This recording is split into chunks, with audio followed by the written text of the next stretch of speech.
Hello, welcome to ఇనేటిలీ vlogs.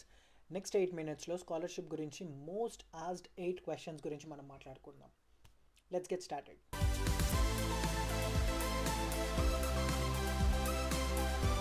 So first question అన్న, స్కాలర్షిప్కి ఇటాలియన్ యూనివర్సిటీలో ఎలా అప్లై చేయాలి?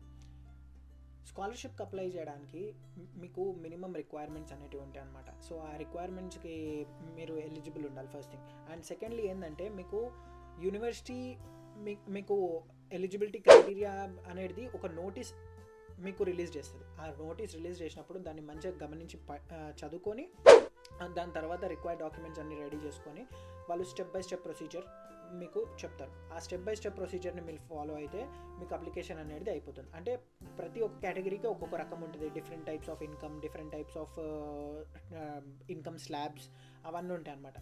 సో అవన్నీ ఫాలో అయ్యి మీరు అప్లై అయితే చేసుకోవాలి. నెక్స్ట్ క్వశ్చన్, స్కాలర్షిప్ అమౌంట్ ఎలా ఇస్తారు? సో స్కాలర్షిప్ అమౌంట్ అనేది మీకు అబ్రాడ్ నుంచి అయితే ఇవ్వలేరు వాళ్ళు. అంటే మీరు ఇండియా నుండి మీరు అప్లై చేసుకొని స్కాలర్షిప్ అమౌంట్ డైరెక్ట్ ఇండియన్ అకౌంట్లో ఇస్తారంటే అది కుదరదు. మీకు స్కాలర్షిప్ అమౌంట్ అనేది ఇక్కడ అప్లై చేసుకున్న తర్వాత మీరు పక్కాగా బ్యాంక్ అకౌంట్ అయితే ఓపెన్ చేయాలి. బ్యాంక్ అకౌంట్ ఓపెన్ చేస్తే మీకు వాళ్ళు ఆ పలానా బ్యాంక్ అకౌంట్లో మీకు అయితే వాళ్ళు క్రెడిట్ చేస్తారు.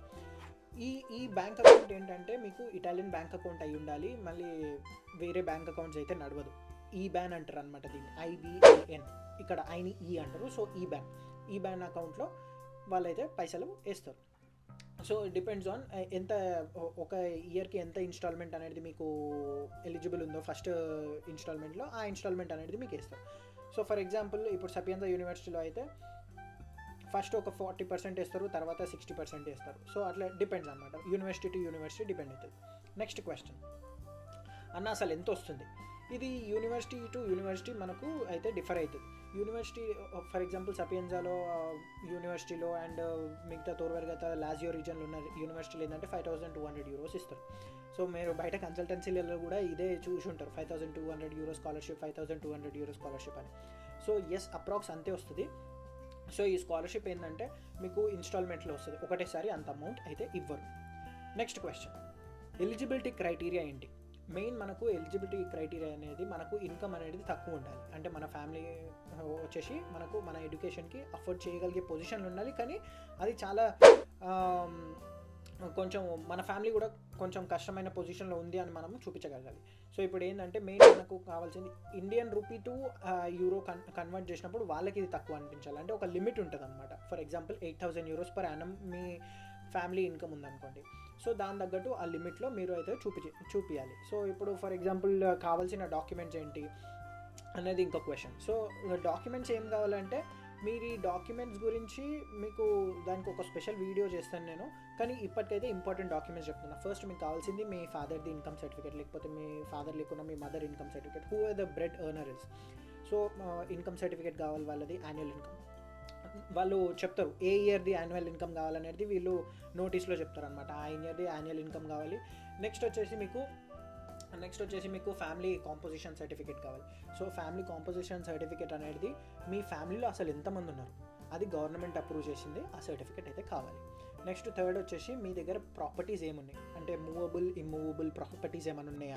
మూవబుల్ అంటే బండ్లు, కార్లు అట్లాంటివి అనమాట, దాన్ని మూవబుల్ అంటారు. ఇమ్మూవబుల్ అంటే land, properties, buildings, shops, commercial spots అట్లాంటివి ఏమైనా ఉన్నాయా, అట్లాంటివన్నీ డిక్లేర్ చేస్తూ ఒక గవర్నమెంట్ సర్టిఫికేట్ తీసుకోవాలి. సో ఈ డాక్యుమెంట్స్ అన్నీ మనం లీగలైజేషన్, ట్రాన్స్లేషన్ అయితే చేసి ఇక్కడ వీళ్ళకి సబ్మిట్ చేయాల్సి ఉంటుంది. సో మనకు అడ్మిషన్ రాకుండా ఎట్లా చేయొచ్చు అంటే దానికి ఒక ప్రాసెస్ ఉంటుంది. ఆ ప్రాసెస్ని ఫాలో అయితే మీకైతే తెలిసిపోతుంది. సో మీరు ఆన్లైన్ అయితే ఫస్ట్ వీళ్ళకి సాఫ్ట్ కాపీస్ అప్లోడ్ చేయాలి. మీకు స్కాలర్షిప్ వచ్చిన తర్వాత ఆఫ్లైన్లో ఇక్కడికి వచ్చి డైరెక్ట్ సబ్మిట్ చేసేది అయితే ఉంటుంది. నెక్స్ట్, అసలు స్కాలర్షిపే రాకపోతే ఎట్లా? సో స్కాలర్షిపే రాకపోతే ఏంటంటే మీకు 2 ఆప్షన్స్ ఉంటాయి. లెట్స్ సే ఫస్ట్ ఇయర్లో మీకు స్కాలర్షిప్ రాలేదు. ఫస్ట్ ఇయర్ మీకు స్కాలర్షిప్ అనేది completely dependent on your parents income అనమాట. మీ ఫ్యామిలీ ఇన్కమ్ పైన డిపెండ్ అయ్యి ఉంటుంది. సో దానికి క్రెడిట్స్ ఏం అవసరం ఉండదు. సో ఫస్ట్ ఇయర్ రాకపోవడం అనేది అది అప్లికేషన్ గ్లిచ్చో లేకపోతే మీ కాంపోజిషన్ గ్లిచ్చో అట్లా అయ్యి ఉండొచ్చు. కానీ సెకండ్ ఇయర్ నుంచి ఏంటంటే మీకు క్రెడిట్స్ కూడా కౌంట్ అవుతాయి అనమాట. ఫర్ ఎగ్జాంపుల్ మీకు సపియన్జాలో సెకండ్ ఇయర్ మీకు స్కాలర్షిప్ రావాలంటే మీకు మినిమం 30 credits అయితే తెచ్చుకొని ఉండాలి మీరు. 30 క్రెడిట్స్ తెచ్చుకుంటేనే మీకు వాళ్ళు అంటే క్రెడిట్స్ అనేటివి ఏంటి, ఎగ్జామ్స్ క్లియర్ చేస్తే మీకు క్రెడిట్స్ వస్తాయి. ఆ క్రెడిట్స్ తెచ్చుకుంటే మీరు సెకండ్ ఇయర్ స్కాలర్షిప్ అప్లికేషన్ చేసుకుంటే మీకు వాళ్ళు సెకండ్ ఇయర్ అమౌంట్ కూడా ఇస్తారనమాట. సో స్కాలర్షిప్ అనేది ఎప్పుడు మనీ రూపంలో రాదు, ఫుడ్ రూపంలో రావచ్చు, మీకు అకామిడేషన్ రూపంలో రావచ్చు, లేకపోతే ఇంకో అదర్ బెనిఫిట్స్ రూపంలో కూడా రావచ్చు. సో ప్రతిసారి మనీ అనే మైండ్ సెట్లో నుంచి బయటికి రండి. సో ఇప్పటికున్న టాప్ 8 క్వశ్చన్స్ ఇవే. నెక్స్ట్ మీకు ఏమైనా క్వశ్చన్స్ ఉంటే అవి నాకు కామెంట్స్లో చెప్పండి. Bye bye.